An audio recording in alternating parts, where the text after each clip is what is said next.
সেনাবাহিনীর গ্রীষ্মকালীন মহড়া পরিদর্শন করলেন প্রধানমন্ত্রী তারেক রহমান। সকালে মানিকগঞ্জের সিংগাইরে নবম পদাতিক ডিভিশনের প্রশিক্ষণ এলাকায় আকস্মিকভাবে তিনি হাজির হন। দেশের ইতিহাসে এই প্রথম কোনো প্রধানমন্ত্রী সেনাবাহিনীর গ্রীষ্মকালীন প্রশিক্ষণ এলাকায় সশরীরে উপস্থিত হয়ে সেনা সদস্যদের সঙ্গে সময় কাটালেন। মহড়া চলাকালে প্রধানমন্ত্রী তারেক রহমান ফার্ম বেজের বিভিন্ন অংশ ঘুরে দেখেন।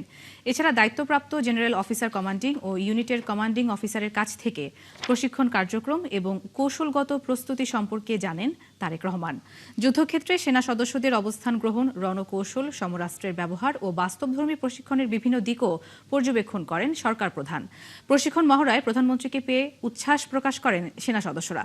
এ সময় প্রধানমন্ত্রীর প্রতিরক্ষা উপদেষ্টা brigadier general doctor AKM Shamsul Islam বলেন, সেনা প্রধান জেনারেল ওয়াকারুজ্জামান, প্রধানমন্ত্রীর সামরিক সচিব মেজর জেনারেল আবুল হাসনাত মোহাম্মদ তারিক সহ ঊর্ধ্বতন কর্মকর্তারা উপস্থিত ছিলেন।